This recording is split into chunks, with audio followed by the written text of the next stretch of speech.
샬롬 샬롬 샬롬 샬롬 샬롬. 하나님 사랑합니다. 여러분 주 안에서 사랑합니다.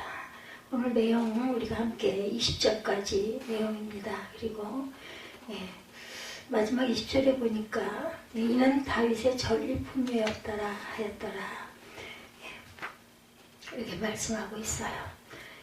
이제 돌아와 보니까 고향에 와 보니까 다 불살라버리고 있는 걸 다 약탈해 가버리고 블레셋 사람들이 자기 자녀와 아내를 전부 다 사로잡아 가버리는 기가 막힌 상황.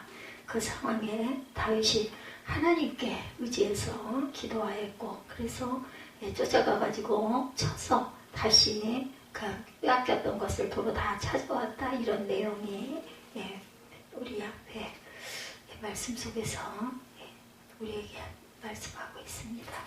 우리 인생에 우리가 가질 수 있는 것과 가질 수 없는 것, 할 수 있는 것과 할 수 없는 것을 분간할 줄 알아야 된다. 내 것과 남의 것을 분간해서 살아야 되죠.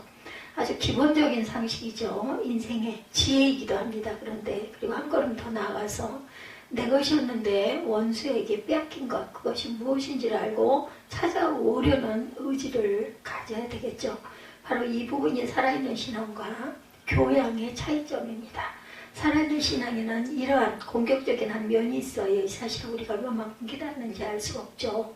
케네스 코플랜드 목사님의 설교 중에 이런 페인팅을 언급한 적이 있습니다. 다윗에 대한 페인팅, 다윗이 아버지의 양을 치는 중에 곰이나 사자가 와서 양을 낚아채면 다윗이 쫓아가서 양을 건져내고, 만일 곰이나 사자가 돌이켜 다윗을 해하려고 할 때 다윗이 그 수염을 잡고 쳐 죽였다, 이렇게 나와 있습니다. 이 성경 구절에 의해서 다시 빼앗겼던 양을 찾아오면서 팔로 안고 사자가 덤빌지 옆눈으로 지켜보는 장면이 그려진, 저도 이런 그림을 본 기억이 납니다. 이 비슷한 그림을 인터넷에서 찾아서 이렇게 보면 훨씬 더 현실감이 있을 거예요. 그런데 그런 그림, 한국의 기독교인들은 그런 그림을 그릴 생각을 하지 않고 다윗이 그런 정서를 이해를 잘 못합니다.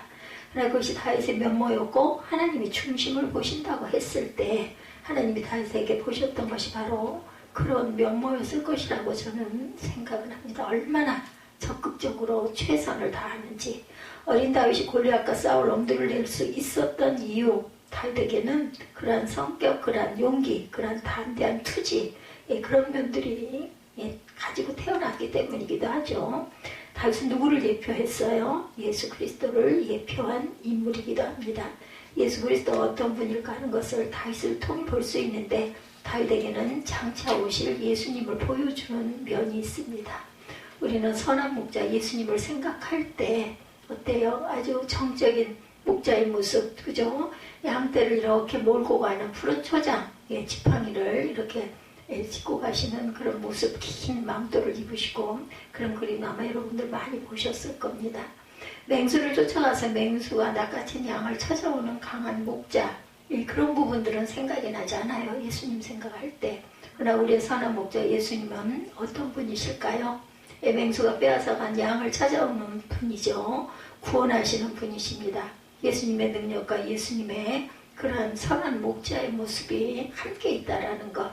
예수님이 하신 말씀 중에 사람이 강한 자를 먼저 결박한 후에 그의 집에 들어가 세간을 늑탈하였느니라라는 말씀이 있습니다. 이것은 예수님 자신을 일컫는 말씀입니다. 여기서 강한 자라면 마귀를 뜻하죠. 강한 자를 결박했다라는 말은 예수께서 마귀를 결박했다라는 내용입니다.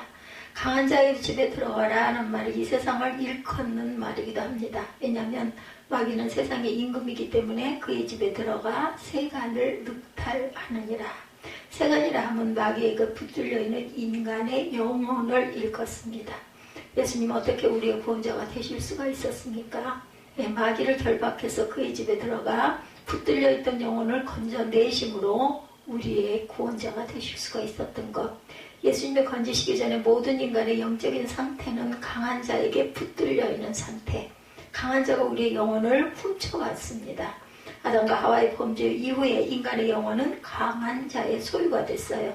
하나님이 그 아들을 보내신 이유는 강한 자를 결박하기 위함이고 마귀의 이를 멸하기 위함이고 마귀가 훔쳐간 인간의 영혼을 건져내기 위함이었다라는 것. 누가 우리를 구원할 수가 있어요? 강한 자를 결박하실 수 있는 분이 우리를 구원하신 것이라는 것입니다. 이것에 예수님의 구원은 강력한 구원, 이론이 아닌 실제로 강한 자에게 붙들려 있던 자를 건져내신 사건입니다. 그렇기 때문에 구원이라고 부르는 거죠. 만약에 이 같은 면이 없다면 그냥 깨달음, 배움, 이런 식으로 표현할 수가 있었겠죠. 그러나 이건 그냥 깨달음과 배움의 차원이 아닌 구원입니다. 누군가가 구원해 주어야 되는데 예수 그리스도만이 우리를 구원하실 수가 있는 구원주였다라는 거죠. 주 예수를 믿으라 그리하면 너와 내 집이 구원을 얻으리라 말씀하셨어요. 다윗에게는 예수님과 흡사한 면이 많이 있습니다. 오늘 본문에 다윗과 그 남자들이 다윗이 자기의 일행들이 함께 되어 있었던 거죠. 다윗과 그 군대가 나가는 동안에 아말렉인들이 습격을 해와서 가족들과 소유를 모두 데려가 버렸어요. 그래도 한 사람도 죽이지 않았다라고 나와 있더라고요. 모두 다 끌고 왔습니다. 구약 성경에 아말렉은 하나님의 백성을 대대손손 방해하는 역할을 합니다. 이스라엘 애굽에서 나왔을 때도 아말렉이 그들을 방해했고 다윗의 장막에 쳐들어와서 가족과 소유를 훔쳐간 것도 아말렉 사람들이에요. 그래서 다윗과 그 함께한 사람들이 돌아보니까 집은 불탔고 가족들은 다 끌려갔습니다. 기가 막히죠. 소와 양 이런 가축들 이런 것들도 다 끌고 가버리고 없어요. 근데 이 급한 상황에 다윗이 기도했다. 6절에 하나님께 여쭤봤다. 내가 쫓아가면 그들을 잡으리까? 그랬더니 하나님이 응답하시죠. 내가 그들을 잡으리라. 그들을 너희 손에 붙이리라 이렇게 얘기하죠. 그래서 다윗이 사람들을 거느리고 와서 아말렉을 공격해서 사로잡혔던 가족들과 양과 가족을 다 되찾아오죠. 이것은 대단한 사건입니다. 다윗이 이스라엘의 임금이 될 수 있고 하나님의 마음에 합한 자라 부름을 받을 수 있고 그들의 혈통을 쫓아 메시아가 오셔서 예수 그리스도를 다윗의 아들이라고 부르게 된 데에는 그만한 이유와 또한 그만한 자격이 있는 다윗이었다. 다윗에게 배울 점이 바로 이것입니다. 극단적인 상황에 빼앗긴 것을 도로 찾아올 수 있는 결단, 그리고 하나님을 가장 먼저 찾을 줄 아는 그러한 믿음. 20세기 여러 인질 구출 시도들이 있습니다. 인질 그 중에서 가장 극적인 실패의 사례는 이란 테헤란에 있는 미국인 대사관을 학생들이 급습해서 대사관 직원들을 수백일 동안 인질로 사로잡은 사건이 있었어요. 그때 미국의 지미 카터 대통령이 특수부대를 파견해서 그들을 건지는 작전을 시도했는데 이 특수부대가 제대로 싸워보지도 못하고 사막에서 사고를 만나 헬리콥터가 추락하는 바람에 인질을 구원하지 못하고 그냥 돌아와 버립니다. 이것이 20세기의 가장 극적인 인질극의 실패작으로 꼽히죠. 반대로 가장 성공했던 구출 사례는 프랑스 여객기가 테러리스트들에게 한색돼서 우간다 인테베 공항의 인질들이 억류되어 있을 때 이스라엘의 특수부대가 이스라엘 우간다까지 날아가서 인질범들을 죽이고 100여 명이나들은 납치범들을 죽이고 100여 명이나들은 인질들을 다 구출한 사건. 아주 유명한 사건입니다. 1970년도에 다윗의 후손다운 면이죠. 이스라엘에게는 그런 의지가 있었다라는 것. 그래서 아무도 이스라엘을 함부로 건드리지를 못한다고 그러죠. 이건 남의 얘기가 아닙니다. 우리 모두에도 원수가 훔쳐간 것이 있고 빼앗아간 것이 있어요. 무엇을 빼앗아갔습니까? 첫째는 사람의 영혼을 빼앗아갔습니다. 믿지 않는 자, 온전히 주님을 따르지 못하는 사람의 영혼을 원수가 빼앗아갔어요. 원수가 그를 자기 것으로 주장한 것이죠. 원래는 하나님의 자녀가 될 사람인데 원수가 빼앗아가서 하나님을 섬기지 않고 예배하지 않고 의로운 길을 가지 않고 방황하는 영혼, 원수가 빼앗아간 것입니다. 또 있죠. 하나님 우리에게 주신 기업, 그것을 원수가 빼앗아갔어요. 그것이 소유가 될 수도 있고 은사가 될 수도 있고 기회가 될 수도 있고 축복이 될 수도 있습니다. 우리에게 주신 기억을 원수가 훔쳐갔어요. 사람의 영혼을 훔쳐가는 것은 이해하겠는데 소유도 훔쳐갈 수가 있는가? 기회만 준다면 얼마든지 한다라는 거죠. 예수님 말씀이 뭐라고 말씀하세요? 도적이 오는 곳은 도적질하고 죽이고 멸망시키려는 것뿐이다 이렇게 말씀합니다. 도적질한다고 해서 하나님의 백성의 소유를 도적질합니다. 내 몫이어야 될 것을 빼앗아 갔습니다. 하나님이 내게 주신 것을 훔쳐갑니다.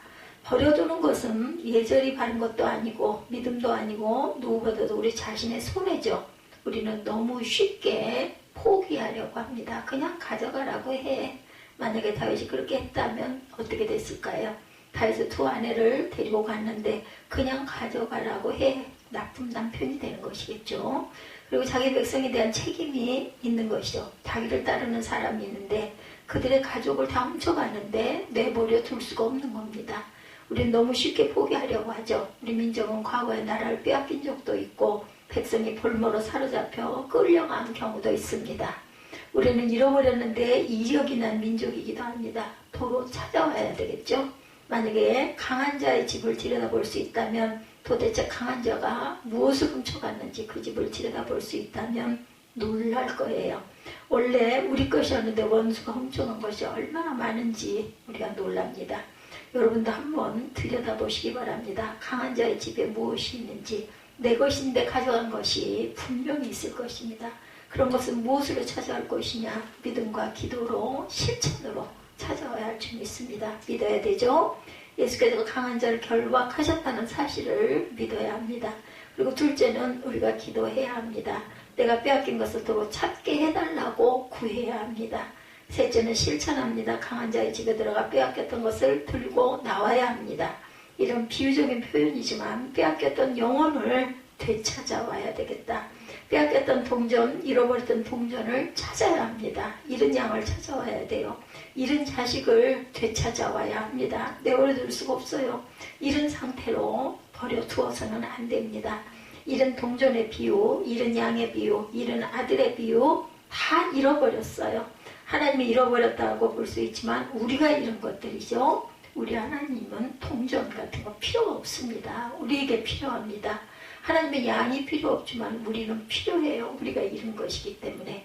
누가 찾아주셔요? 주님이 찾아주시죠. 그러나 우리가 가서 들고 나올 것은 내가 해야 되겠다. 예수께서 원수를 결박하셨기 때문에 우리가 가서 도로 찾아올 수가 있다라는 것입니다. 예수님이 그렇게 말씀하셨어요. 사탄이 하늘로부터 번개같이 떨어지는 것을 내가 보았느니라 말씀하셨고, 내가 너에게 뱀과 정갈을 밟을 권세를 주셨다라고 말씀하셨어요. 주님이 말씀하시죠. 그렇기 때문에 우리는 할 수가 있다. 네, 할 수 있다. 하면 된다. 해보자. 주님의 말씀대로 이루어질 줄을 믿고 구하고 기도하고 실천할 줄 알아야 되겠다. 이것이 진짜 강력한 신앙의 모습이고, 저와 여러분 모두가 이런 신앙으로, 담대한 믿음과 신앙으로 기도로 어려움, 문제 이런 속에서 빼앗긴 것을 다시 찾아올 줄 아는 담대한 담력. 오늘 다윗의 이 고백처럼 6절에 보니까 본문 6절이죠. 백성들이 자녀들 때문에 마음이 슬퍼 다윗을 돌로 치자 하니 다윗이 크게 다급하였으나 그의 하나님 야훼를 힘입고 용기를 얻었더라. 이렇게 나와 있습니다. 하나님의 말씀에 정신이 번쩍 난 거죠. 돌로 이제 거꾸로 죽이려고 그래요. 다윗이 내가 너를 따라왔더니 내 가족까지 다 빼앗겼어. 아예 돌로 쳐서 죽여버리자. 울고 그랬을 때 다급했어요. 급하니까 어떻게 했어요? 가장 먼저 찾은 것이 야훼를 힘입고 용기를 얻었더라. 이런 믿음들이 되셔서 두려워하지 말고 염려하지 말고 놀라지 말고 오늘도 주 안에서 승리하시는 저와 여러분 되시기를 주님의 이름으로 축복합니다.